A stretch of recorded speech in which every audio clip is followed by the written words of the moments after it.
Om Jnanatimirandhasya Jnananjana Shalaka Chakshurunmilitam Yena Tasmai Shri Gurave Namaha. Today we are reading Bhagavad-gita as it is by His Divine Grace A.C. Bhaktivedanta Swami Prabhupada. Chapter 1, texts 37 through to 46. We'll just read text 37 and 38 first. Yadyapye na pashyanti lobho pahata chetasaha kulakshaye kritang doshang mitradrohe chapatakam katam nagyayamasmabihi papad asman nivartitum kulakshaye kritam doshang prapasyadbhya janadana.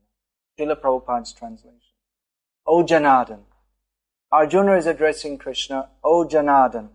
Although these men, their hearts overtaken by greed, see no fault in killing one's family or quarreling with friends, why should we, who can see the crime in destroying a family, engage in these acts of sin?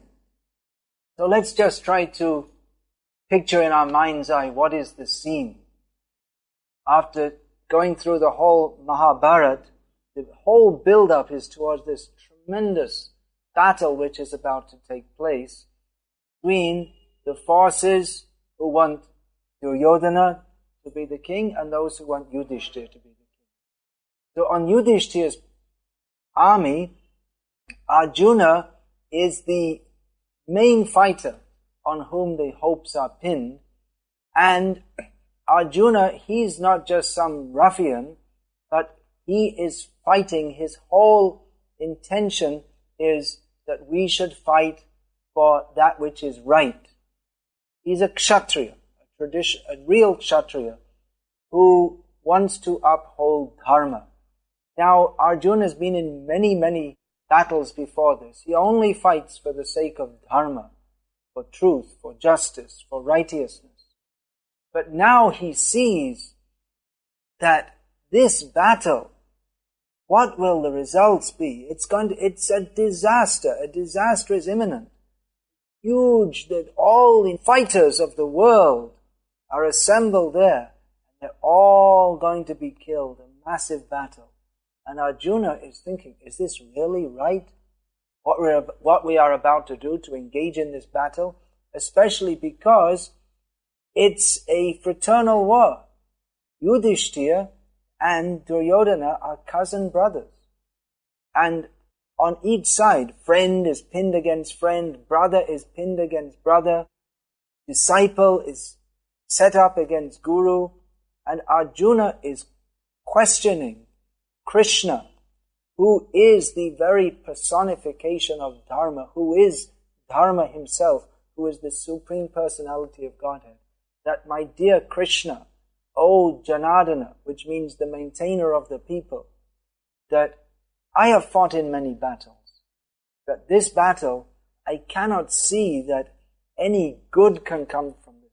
We should fight so that a situation can be created in which goodness can be followed. But I don't see how any goodness can come from this. Just see, what are Arjuna's arguments? That it is a battle to see who should be the king of the world.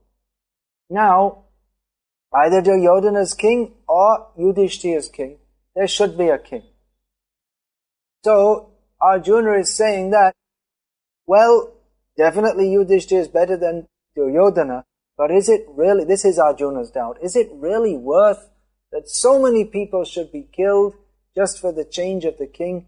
It may be that in our hearts some kind of ordinary greed has come that we shall be kings of the world. So if we have such a wrong desire, or they have such a wrong desire, that should we fight on these grounds?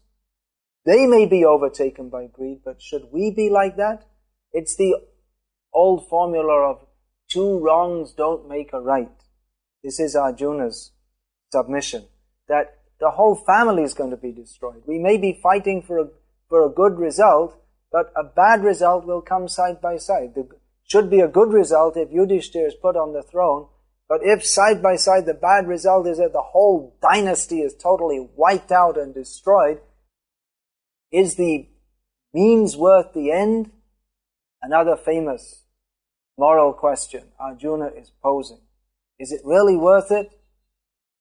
So Arjuna is thinking, no, it's not worth it. Better alright, Duryodhana, he's not a good man in many ways, but the result of deposing him will be worse than letting him sit on the throne.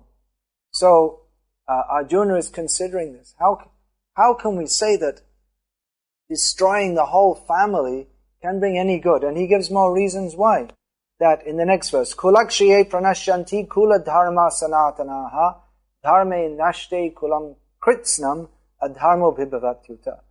That when the family is destroyed, with the destruction of the dynasty, the eternal family tradition is vanquished, and thus the rest of the family becomes involved in irreligion, adharma.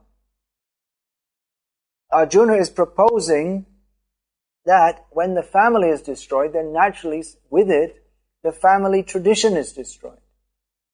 Here we're talking about family traditions according to the Brahmin caste, Kshatriya caste, especially these two castes, or actually the Sanskrit word is varna, they upheld the culture in varnashram society. This idea that one is a Brahmana by birth or a Kshatriya by birth, that is not wholly true, but certainly the Kshatriya blood was transmitted in each generation. So Arjuna was saying that if the family is totally destroyed, then the family tradition will also be destroyed. And that tradition is something very wonderful. We see in modern India how the culture, I've been living in India for about 30 years now, and I've seen in one generation how the tradition is being destroyed not by the death of the family, but by the tsunami of Western culture that's coming into India, and all these very good traditions that people used to follow, they're simply being destroyed. So Arjuna was saying, is this a good thing? It cannot be a good thing.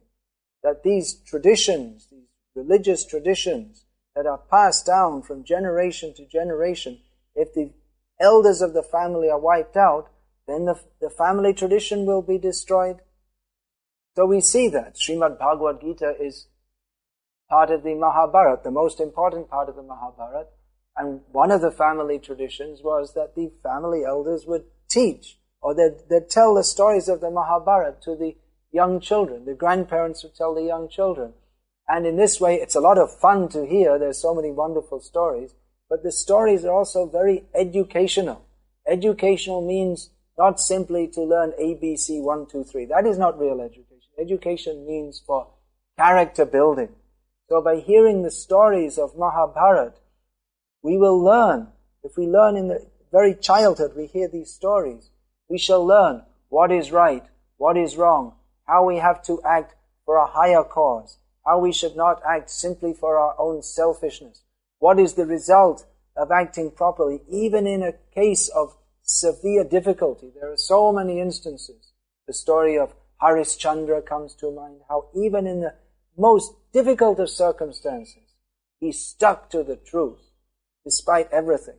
So, this kind of education is passed on in the family. The grandparents will tell the children Mahabharata, Ramayana, Srimad Bhagavatam, Krishna Leela, and they'll hear, and that will be picked up in the heart from the very beginning of life, so that they will know from the very beginning what is right, what is wrong. But Arjuna is saying, if the family tradition is stopped, and all this will be broken, then there'll be no one to teach what is right, what is wrong. So now we want to fight for the sake of right, but as a result, more wrong will come, because the family will be destroyed, which in itself is a sin. And then all the family traditions will be destroyed. And Arjuna gives an example next, that adharma vibhavat Krishna pradushyanti kulastriya strishu dushtashu varshnaya jayate varna sankaraha. That when there is adharma, then when adharma is prominent in the family, when irreligion is prominent in the family, O Krishna, the women of the family become polluted. And from the degradation of womanhood, O descendant of Vrishni, comes unwanted progeny. Arjuna had what we call sukshma vichar. He didn't just see on the surface, but he could see the long-range implications of this destruction of the family. That dharma, in the varnashram dharma institution, men have their role to play as brahmanas, kshatriyas, vaishyas, shudras, and women have stri dharma to follow. Stri dharma means that women, their societal role is defined as being mothers, first of all wives, and as mothers. Now, when there's adharma, then, as Arjuna is suggesting here, then women, they're not interested to remain faithful to their husband, and they're not so much interested in looking after their children. They simply become interested in enjoyment. Now, in the modern age, it's very prominent that it's not stressed that women should be faithful wives. It's not stressed that they should be good mothers, look after their children, but it's stressed that they should have a career. They should try to be number one. They should have all rights equal. But the result of it sounds very good, but the result is that the children are neglected because the women have other priorities. Now, in this Vedic culture, or in any human culture throughout the world, in history, children are considered the most important members of society. They have to be looked after so nicely that they will grow up to be good citizens. Generation after generation, this will go on. And that depends to a great extent on the mothers giving their motherly care. But if they're too busy out at the office, or they're too interested in running around with their boyfriends, then the children become neglected. And Arjuna says the result of this is Varna Sankaraha. Sankaro Narakaya. Varna Sankara, that means children who are born not out of a result of a dharmic union. That means the husband, he is the Pati Guru, he is just like the guru of the family, and the wife, she is the Dharma Patni, very religious wife. So marriage is a religious institution in the eyes of God for husband and wife cooperating to live a religious life in the service of God and bring forth good children who will be good citizens, well-behaved, good character, ideal, worshipping God. But in the modern age, because, to put it very clearly, sex life is simply indulged in without all these considerations, just as a matter of pleasure. The pleasure lasts a few seconds, and as a result, there's Varna Sankara. Children are born out of lust. Now, consciousness is very important. Our consciousness at the time of death determines our next birth. And the consciousness of the mother and father at the time of procreation, that gives rise, that attracts a certain kind of soul to the womb. So if father and mother at the time of procreation, if their consciousness is simply full of lust, passion, I shall enjoy, then they shall produce children whose only interest is I shall enjoy, and to hell with anyone else. And this, we see, this is the modern world, as the great so-called philosopher of the modern Western world, John Lennon, said that most children nowadays are born over a bottle of whiskey on Saturday night.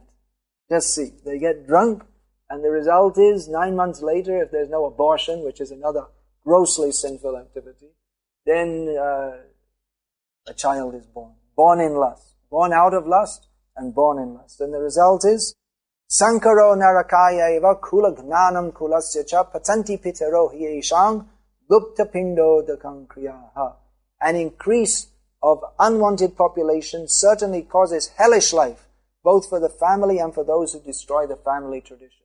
Yes, Arjuna says that by this Varna Sankara, by producing children out of lust, then the world becomes like hell, because instead of everyone being religiously dharmic, religiously minded, then everyone is just like a Rakshasa. Everyone is just out for himself. I, me and mine. Aham mameti. So with such selfish, egoistic people just interested in themselves, then the world becomes hell because no one cares about anyone else and they just want to exploit everyone else. This is modern life. This is what we have because adharma, prominent, irreligion is prominent. Arjuna says, the ancestors of such corrupt families fall down because the performances for offering them food and water are entirely stopped. This is a technical and very important part of what is nowadays called Hindu culture, that annually the Shraddha ceremony should be performed. There's offerings of food and water for the forefathers to, not just food and water, of course, with mantras and procedures and rituals, so that the forefathers, the departed ancestors, if they have not attained a good destination, they may do so by the ritualistic help from this side. So that is required, but if that is not done, then the forefathers, they fall down, and if they fall down, then the family members who are supposed to perform these rituals for them, they also become sinful, because every person has responsibility. When one is born, one immediately has a debt to his forefathers, to his present family members, especially to the father and mother, to the teacher, to all other members of human society, even to animals like the cows who give us milk. We have so many responsibilities. This is Vedic culture, to understand.